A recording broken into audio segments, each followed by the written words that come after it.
As Bashar al-Assad hunkers down in Moscow, Russia has launched airstrikes in Syria in support of the Syrian army. Will Vladimir Putin bail him out this time? Well, thank you for having me again, Joe. For sure, he will come to the rescue, even reluctantly as he is. And that's what we've seen in Idlib province over the past couple of days, where we've seen massive bombardment of these opposition-controlled areas. I mean, Russia is tied to Syria in many different ways, amongst them a very important air base and naval base in Syria. But it's also the crown jewel of Russia's sort of reemergence into the world beyond its near abroad. It's a launching pad for its interventions in Africa. So without a doubt, it will eventually come to the rescue. Syrian government forces said to be regrouping for a counterattack. What will we see in the days ahead? Well, what we've seen is the Assad regime and its allies essentially scrambling. Iran, one of its stalwart allies throughout the war, and Hezbollah have been significantly weakened by Israeli attacks in recent months.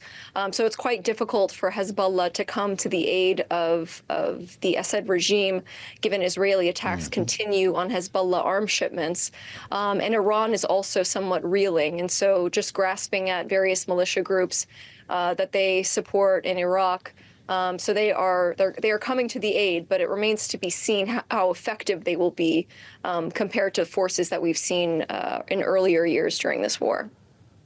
Yeah, it's pretty remarkable to think, of course, there are some Americans in Syria, and we know what it's like to share airspace over Syria with the Russian military. Is that in the future for American pilots, American military pilots? To share the space, I mean, there's been deconfliction between Russian and U.S. pilots for many years now, actually, and a real avoidance to have any kind of confrontation between Russia and the United States in Syria. Russia came to the aid of Assad, and really the U.S. administration has been sort of unwilling to do very much in Syria as a result. It really wants to avoid any kind of confrontation with a nuclear power in the Middle East. I mean, they have been doing that for years now, so I suspect there won't be any kind of confrontation, especially in a lame duck presidency. An important point to make here. Natasha, I'd like to ask you about what's going on in Israel, because the White House was very eager to announce a breakthrough on a ceasefire between Israel and Hezbollah last week. Since then, Israel's military has begun striking what it calls terror targets in Lebanon. That was the case last evening, the IDF striking sites across Lebanon as the day went on. Can we still call this a ceasefire? And if not, what is it? It's quite hard to call it that, isn't it, Joe? I mean, we've seen just bombardment ongoing, and that's primarily because there was a lot of loopholes in this ceasefire agreement that really leaned towards Israeli interests. Essentially, they were able to say if they see any ceasefire violations as they see them, that they will be able to strike once again. And so we've seen sort of the consequences of that in the past few days. Look, this is the word from the State Department. Vedant Patel, deputy spokesperson for state, had this response when asked earlier today if the ceasefire was holding. Our hope and our expectation is that parties are going to abide by their commitments and that the ceasefire will continue to be implemented.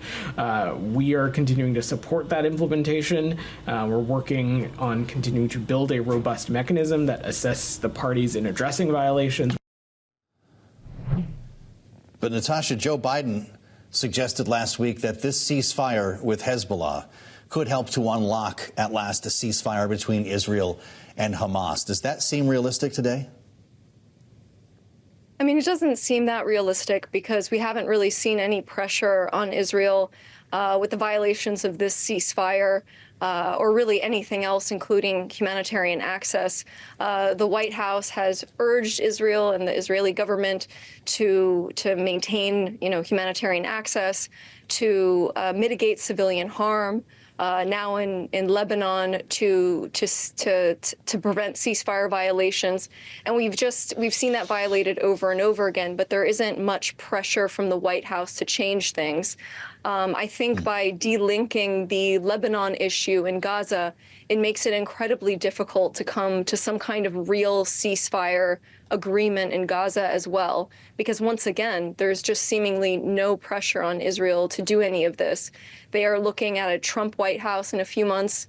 The President Trump, or soon to be President Trump, has already tweeted that it's payback time. Yeah. It seems like the cards are in Israel's favor if it wishes to continue this campaign in Gaza. Yeah, hell to pay in all caps on Truth Social yesterday, presumably aimed at Hamas. Natasha, President-elect Trump, he is calling for the hostages to be released by the time he's inaugurated on January 20, obviously with visions of Ronald Reagan going back a long time ago. Is that something that could actually happen between now and the inaugural? I mean, it's possible. If Trump can say that he's responsible for some kind of deal, I'm sure he'll take that. I think Netanyahu would also want to give him a win, potentially, and throw shade, essentially, at President Biden and the Democrats as well. Wow. So we could potentially see some kind of deal. Now, whether that leads to, lasting peace or the end of suffering in Gaza, that's another thing.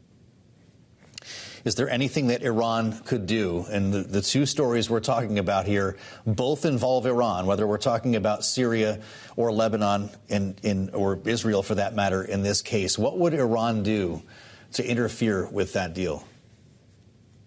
I think Iran, for the long term, is going to try to regroup and recuperate its losses, to be frank, and hunker down. I don't think that they're sort of on their back foot, and it would be quite difficult to mount any kind of attack at this point. But your point speaks to a larger issue, which is that all of these wars are interconnected. Frozen conflicts do not remain frozen if the drivers of conflict remain. So whenever you have that, you have actors like Iran and others that will capitalize on opportunities, and you'll see this ongoing cycle of violence.